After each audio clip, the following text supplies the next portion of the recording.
Hi good morning. അപ്പോൾ നമ്മുടെ ഇന്നത്തെ റെസിപ്പി എന്ന് പറയുന്നത് നമ്മുടെ ചോറിൻ്റെ കൂടെ കഴിക്കാൻ പറ്റിയ നല്ല അടിപൊളി റെസിപ്പിയാണ് കേട്ടോ. വെജിറ്റേറിയൻസിനും നോൺ വെജിറ്റേറിയൻസിനും ഇഷ്ടപ്പെടുന്ന രണ്ട് രീതിയിൽ ഞാനിതിൽ കാണിക്കുന്നുണ്ട്. വെജിറ്റേറിയൻസിന് എന്തായാലും ഉറപ്പായിട്ട് ഇഷ്ടപ്പെടും. രാവിലെയാണ്, സ്കൂൾ ടൈമാണ്, കുറച്ച് വണ്ടിയുടെ ബഹളങ്ങളൊക്കെ ഉണ്ടാവും. അപ്പോൾ വെജിറ്റേറിയൻസിന് ഉറപ്പായിട്ടും ഇഷ്ടപ്പെടും എന്ന് പറഞ്ഞതിൻ്റെ കാര്യം എന്ന് വെച്ചാൽ കോവയ്ക്ക് ഇഷ്ടമല്ലാത്ത ആളുകൾ വളരെ കുറച്ചേ ഉണ്ടാവുള്ളൂ. ആ കോവയ്ക്ക് ഉപയോഗിച്ചിട്ട് വളരെ ടേസ്റ്റി ആയിട്ട് എങ്ങനെ മെഴുക്കുവരട്ടി ഉണ്ടാക്കാം എന്നുള്ളതാണ് നമ്മുടെ ഇന്നത്തെ വീഡിയോ. കോവയ്ക്ക് നമ്മൾ പല രീതിയിലും മെഴുക്കുവരട്ടി ഉണ്ടാക്കാറുണ്ട്. പക്ഷെ നിങ്ങൾ ഇങ്ങനെ ഒന്ന് മെഴുക്കുവരട്ടി ഉണ്ടാക്കി നോക്കൂ. പിന്നെ നിങ്ങളെപ്പോഴും ഇതുപോലെ മാത്രമേ മെഴുക്കുവരട്ടി ഉണ്ടാക്കുള്ളൂ. അപ്പോൾ നമുക്ക് നമ്മുടെ കോവയ്ക്ക് മെഴുക്കുവരട്ടി എങ്ങനെയാണ് തയ്യാറാക്കുന്നത് നോക്കാം. നമുക്ക് നമ്മുടെ ഇൻഗ്രീഡിയൻസ് നോക്കാം. ഞാനിപ്പോൾ 1/2 കിലോ കോവയ്ക്കയിൽ നിന്ന് പഴുത്ത കോവയ്ക്ക മാറ്റിയിട്ട് ബാക്കിയുള്ള പച്ചയായിട്ടുള്ള കോവയ്ക്ക, നമുക്ക് ഉപയോഗിക്കാൻ പറ്റുന്ന കോവയ്ക്കാണ് എടുത്തിട്ടുള്ളത്. അത് നീളത്തിൽ കട്ട് ചെയ്തിട്ട് ഒന്ന് കുറുകെ കട്ട് ചെയ്തു. പിന്നെ ഈ ഒരു തിക്നെസ്സിൽ, ഒട്ടും തിക്നെസ് വേണ്ട, ചെറിയൊരു തിക്നെസ്സോടുകൂടി കട്ട് ചെയ്തെടുത്തിട്ടുണ്ട്. തീരെ തിന്നായിട്ട് കട്ട് ചെയ്തിട്ടുണ്ടെങ്കിൽ നമുക്ക് കറി ഉണ്ടാക്കാൻ പറ്റില്ലല്ലോ. അപ്പോൾ ഈ ഒരു വലിപ്പത്തിൽ, ഈ ഒരു തിക്നെസ്സിൽ കട്ട് ചെയ്തെടുത്തിട്ടുണ്ട്. പിന്നെ എടുത്തിരിക്കുന്നത് ഒരു 10-12 അല്ലി വെളുത്തുള്ളി ചതച്ചെടുത്തതാണ്. ചതച്ചെടുക്കുകയാണ് ഈ ഒരു മെഴുക്കുവരട്ടിക്ക് ടേസ്റ്റ്.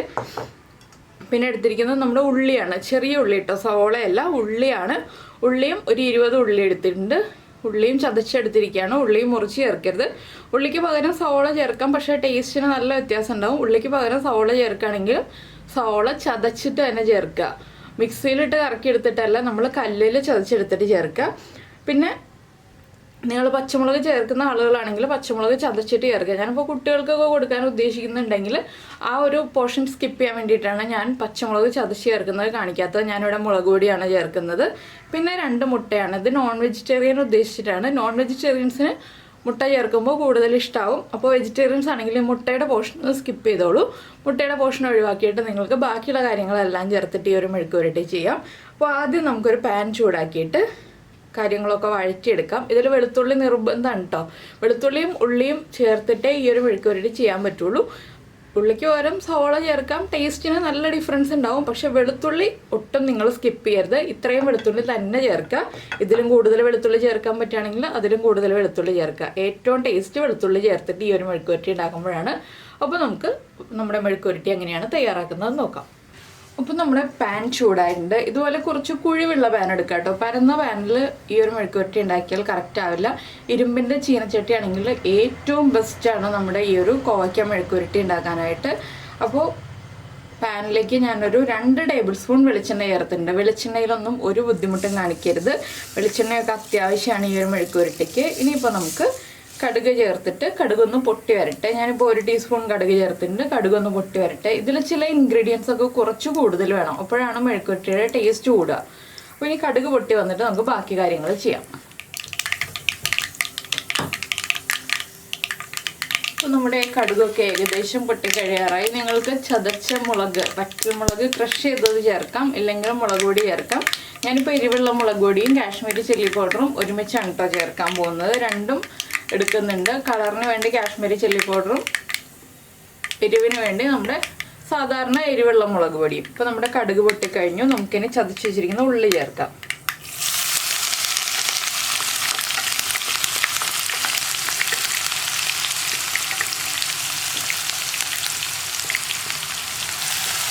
ഉള്ളി ചേർത്തിട്ട് ഉള്ളി ഒന്ന് കുക്കായി വരണം. ഒരുപാട് അങ്ങോട്ട് കുക്കാവണ്ട, ഒന്ന് കുക്കായി വരണം. അതുവരെ ഒന്ന് ഇളക്കി കൊടുക്കുക. നമ്മൾ ആദ്യം വെളുത്തുള്ളി അല്ല ചേർക്കുന്നത്, അത് പ്രത്യേകം ശ്രദ്ധിക്കുക. വെളുത്തുള്ളി ചേർത്തിട്ടുണ്ടെങ്കിൽ ബാക്കിയുള്ള ഇൻഗ്രീഡിയൻസ് ഒക്കെ ചേർത്ത് വരുമ്പോൾ വെളുത്തുള്ളി വല്ലാതെ കുക്കായി പോവും, ഓവർ കുക്കായി പോവും, കരിഞ്ഞു പോകാൻ സാധ്യതയുണ്ട്. അതുകൊണ്ടാണ് നമ്മൾ ആദ്യം ഉള്ളി ചേർക്കുന്നത്. ഇനി നമുക്കിതിലേക്ക് വേണ്ടത് 1 തണ്ട് കറിവേപ്പില. നിങ്ങൾ പച്ചമുളക് ചതച്ചത് ചേർക്കുന്നുണ്ടെങ്കിൽ ഈ ഒരു സ്റ്റേജ് ആകുമ്പോൾ കറിവേപ്പിലയും കൂടി ചേർത്ത് കഴിയുമ്പോൾ പച്ചമുളക് ഒരു 3 പച്ചമുളക് ചതച്ചത് ചേർത്ത് കൊടുക്കുക കേട്ടോ. എരിവില്ലാത്ത പച്ചമുളകാണെങ്കിൽ, എരിവുള്ള പച്ചമുളകാണെങ്കിൽ 1 പച്ചമുളക് ചതച്ചത് ചേർത്ത് കൊടുക്കാം. അപ്പോൾ ഞാൻ ഇത്രയും അളവിലേക്കല്ല കേട്ടോ 2 മുട്ട പറഞ്ഞിരിക്കുന്നത്. ഇതിൻ്റെ പകുതി അളവിലേക്കാണ് 2 മുട്ട. ഈ 1/2 കിലോ കോവയ്ക്ക എടുക്കുകയാണെങ്കിൽ 4 മുട്ടയാണ് കണക്ക്. ഞാനിപ്പോൾ 1/4 കിലോ കോവയ്ക്കാണ് 2 മുട്ട എടുത്തിരിക്കുന്നത്. അപ്പോൾ നമ്മുടെ ഉള്ളിയൊക്കെ ഒന്ന് റെഡിയായി വന്നിട്ടുണ്ട്. നമുക്കിനി ഇതിലേക്ക് കോവയ്ക്ക ചേർക്കാം. അതിന് ശേഷമാണ് നമ്മുടെ വെളുത്തുള്ളിയൊക്കെ ചേർക്കുന്നത്. കോവയ്ക്ക ചേർത്ത് കൊടുക്കാം. കോവയ്ക്ക ചേർത്ത് കഴിഞ്ഞിട്ട് വീണ്ടും ഒന്ന് ഇളക്കി കൊടുക്കുക. ഇത് ചെറിയ തീയിൽ വെച്ച് കുക്ക് ചെയ്തെടുക്കണം. അത് പ്രത്യേകം ശ്രദ്ധിക്കേണ്ട ഒരു കാര്യമാണ്. നമ്മൾ ഹൈ ഫ്ലെയിമിൽ വെച്ചിട്ടല്ല ഈ ഒരു മെഴുക്കുരുട്ടി കുക്ക് ചെയ്തെടുക്കുന്നത്. ചെറിയ തീയിൽ വെച്ച് ഇളക്കി കൊടുത്ത് അങ്ങനെ അടച്ചു വെച്ചൊക്കെയാണ് കുക്ക് ചെയ്തെടുക്കുന്നത്. ഇനിയിപ്പോൾ നമുക്കിതിലേക്ക് വേറെ കാര്യങ്ങളൊക്കെ ചേർക്കാനുണ്ട്. ആദ്യം നമ്മൾ ചേർക്കുന്നത് ഒരു 1/2 ടീസ്പൂൺ മഞ്ഞൾപ്പൊടി, പിന്നെ ഒരു 1/4 ടീസ്പൂൺ എരിവുള്ള മുളക് പൊടി,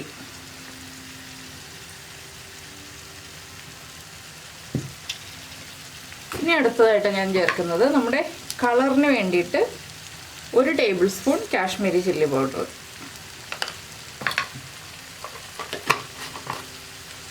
ഇതിലേക്ക് നമുക്കിനി ഉപ്പും കൂടി ചേർക്കാം. ആവശ്യത്തിന് ഉപ്പ്,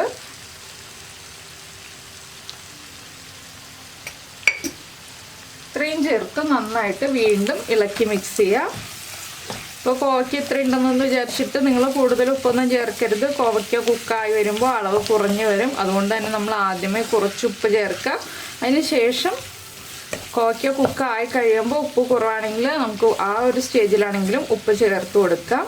ഇനി നമുക്കിതിലേക്ക് നമ്മൾ ചതച്ച് വെച്ചിരിക്കുന്ന വെളുത്തുള്ളി ചേർത്ത് കൊടുക്കാം. ഇനിയിപ്പോൾ നമ്മുടെ വെളുത്തുള്ളി കരിയില്ല. വെളുത്തുള്ളിയുടെ ആ ഒരു ഫ്ലേവർ നമ്മുടെ കോവയ്ക്കയിലേക്കൊക്കെ നന്നായിട്ട് പിടിച്ചു വരികയും ചെയ്യും. അപ്പോൾ ഒരു ഉരുണ്ട വെളുത്തുള്ളിയുടെ പകുതിയാണ് ഞാൻ എടുത്തിട്ടുള്ളത്. നിങ്ങൾക്ക് ഒരു ഉണ്ട വെളുത്തുള്ളി മുഴുവൻ ചേർത്താലും ഒരു കുഴപ്പമില്ല കേട്ടോ. ഇത്രയും കോവയ്ക്ക നല്ല ടേസ്റ്റ് തന്നെ ആയിരിക്കും. വെളുത്തുള്ളി നന്നാക്കി എടുക്കാൻ സമയമുണ്ടെന്നുണ്ടെങ്കിൽ നന്നായിട്ട് വെളുത്തുള്ളി ചേർത്തോളൂ. ഇനി ഇതിലേക്ക് ഒട്ടും വെള്ളമോ ഒന്നും ചേർക്കരുത്. നമ്മൾ നേരെ അടച്ചു വയ്ക്കുക. ഇടയ്ക്കിടയ്ക്ക് ഇളക്കി കൊടുക്കുക. ആവിയിലിരുന്ന് വേവണം, ചെറിയ തീയിലിരുന്ന് വേവണം. ഇത് രണ്ടുമാണ് ഈ ഒരു മെഴുക്കുരുട്ടിയുടെ പ്രത്യേകത. ഹൈ ഫ്ലെയിമിൽ വയ്ക്കരുത്. വലിയ ബർണറിലാണെങ്കിലും ചെറിയ ബർണറിലാണെങ്കിലും ഏറ്റവും ലോ ഫ്ലെയിമിലാക്കി വയ്ക്കുക. അപ്പോൾ ഇതിനിവിടെ ഇരുന്ന് കുക്കാവട്ടെ. ഞാൻ ഇനി ഒരു 5 മിനിറ്റ് കഴിയുമ്പോഴേ ഇളക്കി കൊടുക്കുന്നുള്ളൂ. ലോ ഫ്ലെയിമിൽ 5 മിനിറ്റ് ഇരിക്കട്ടെ. ഞാനിപ്പോൾ മെഴുക്കുരുട്ടി അടച്ചു വെച്ചിട്ട് ഒരു 5 മിനിറ്റ് കഴിഞ്ഞു. ഇത് കണ്ടോ, നന്നായിട്ട് സൈഡിലൊക്കെ ആ എണ്ണയൊക്കെ തിളച്ച് വരുന്നുണ്ട്. നമുക്കിനി ഒന്ന് ഇളക്കി കൊടുക്കാം. ഞാൻ ഏറ്റവും ചെറിയ ബർണറിലാണ് കേട്ടോ വെച്ചിരിക്കുന്നത്. അതുകൊണ്ടാണ് ഇത്രയും സമയം എടുത്തിട്ടും ഇത്രയും കുക്കായിട്ടുള്ളൂ. മുഴുവനായിട്ടും കുക്കായിട്ടില്ല. ഇനി ഒന്ന് നന്നായിട്ട് ഇളക്കി മിക്സ് ചെയ്യുക. ഇനി നമുക്ക് വേണമെന്നുണ്ടെങ്കിൽ ഫ്ലെയിം ചെറിയൊരു ഒന്ന് മീഡിയം ഫ്ലെയിമിലേക്ക് ആക്കി കൊടുക്കാം. നിങ്ങൾക്ക് നന്നായിട്ട് ഡ്രൈ ആയിട്ടുള്ള മെഴുക്കുരുട്ടിയാണ് വേണ്ടതെന്നുണ്ടെങ്കിൽ കോവയ്ക്ക 1/4 ഭാഗം കുക്കായി കഴിയുമ്പോൾ തുറന്ന് വെച്ച് വേവിച്ചിട്ട് ഇതുപോലൊന്ന് സ്പ്രെഡ് ചെയ്തിട്ടിട്ട് വേവിക്കുക കേട്ടോ. അപ്പോൾ നമുക്ക് ഡ്രൈ ആയിട്ടുള്ള മെഴുക്കുരുട്ടി കിട്ടും. പക്ഷെ കോവയ്ക്ക മെഴുക്കുരുട്ടി എന്ന് പറയുമ്പോൾ എപ്പോഴും കുറച്ച് കുഴഞ്ഞിരിക്കുന്നതാണ് ടേസ്റ്റ്. അപ്പോൾ ഇനി നമുക്ക് ഒന്ന് ഇളക്കി മറിച്ചതിന് ശേഷം വീണ്ടും അടച്ചു വെച്ച് ഒരു 5 മിനിറ്റും കൂടി വേവിക്കാം. എനിക്ക് കോവയ്ക്ക നന്നായിട്ട് കുക്കാവണം, അപ്പോഴാണ് ഇഷ്ടപ്പെടുക. അപ്പോൾ നിങ്ങളുടെ ടേസ്റ്റിനനുസരിച്ച് നിങ്ങൾക്ക് എത്രത്തോളം കോവയ്ക്ക ഇഷ്ടമാവണം എന്നുള്ളതനുസരിച്ച് നമുക്ക് കോവയ്ക്ക വേവിച്ചെടുക്കാം.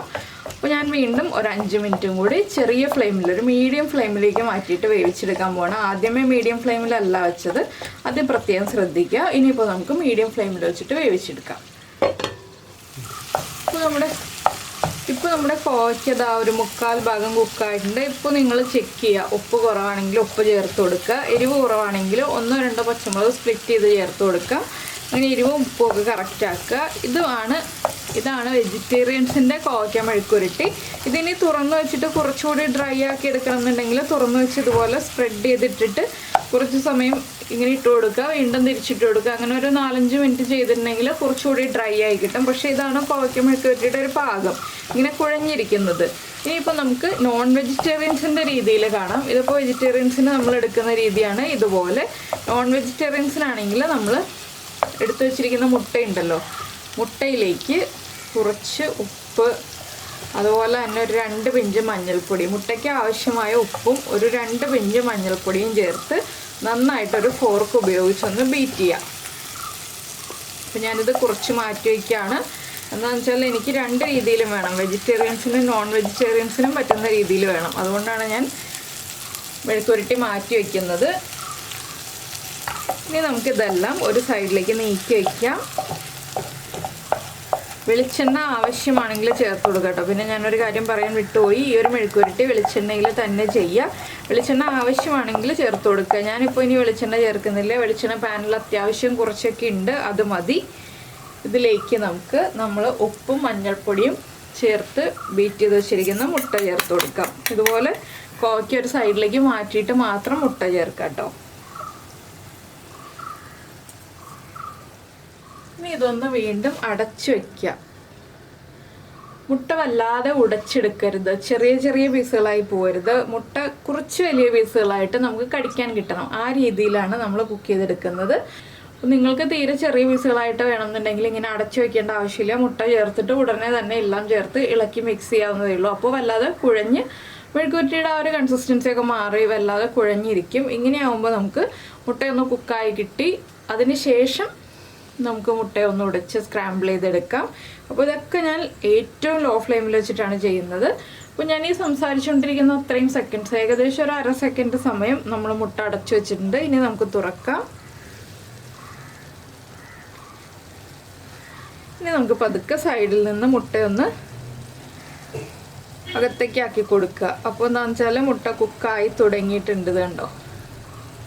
ഇനി ബാക്കിയുള്ള മുട്ടയും ഒന്ന് കുക്കായി വരട്ടെ. അപ്പോൾ ഈ ഒരു കോവയ്ക്കയിൽ നിന്നുള്ള എണ്ണ ഇറങ്ങി വന്നിട്ട് ബാക്കിയുള്ള മുട്ടയൊക്കെ കുക്കായിക്കോളൂ. നിങ്ങൾക്ക് എണ്ണ ഒട്ടും ഇല്ല എന്നുണ്ടെങ്കിൽ മാത്രം വെളിച്ചെണ്ണ ചേർക്കുക. അപ്പോൾ ഇതുപോലെ നിങ്ങൾ കോവയ്ക്ക മെഴുക്കുവരട്ടി മുട്ട ചേർത്തിട്ടും മുട്ട ചേർക്കാതെയും, എന്താണെന്ന് വെച്ചാൽ ഇത്രയും വെളുത്തുള്ളിയൊക്കെ ചേർത്ത് ഈ രീതിയിൽ കോവയ്ക്ക മെഴുക്കുവരട്ടി ഉണ്ടാക്കി നോക്കിയിട്ടില്ലെങ്കിൽ ഉറപ്പായിട്ടും ട്രൈ ചെയ്യും കേട്ടോ. ചോറിൻ്റെ കൂടെ വളരെ നല്ല കോമ്പിനേഷനാണ്. ഉറപ്പായിട്ടും കോവയ്ക്ക് ഇഷ്ടപ്പെടുന്ന എല്ലാവർക്കും നന്നായിട്ട് ഇഷ്ടപ്പെടും. കോവയ്ക്ക് ഇഷ്ടപ്പെടാത്തവർക്കാണെങ്കിലും ഈ ഒരു മുട്ട ചേർത്തിട്ടുള്ള മെഴുക്കുവരട്ടി ഉണ്ടാക്കി കഴിയുമ്പോൾ അത് നന്നായിട്ട് ഇഷ്ടപ്പെടും. ഇപ്പോൾ ഇതാ നമ്മുടെ മുട്ട മാത്രം കുക്കായി വന്നു കഴിഞ്ഞു. ഇനി നമുക്കിതൊന്ന് ചെറുതായിട്ട് ഒന്ന് കുക്ക് ചെയ്തെടുക്കാം. ചെറുതായിട്ടൊന്ന് ഉടച്ചാൽ മതി, ഒരുപാട് പൊടിഞ്ഞു പോകണ്ട കേട്ടോ.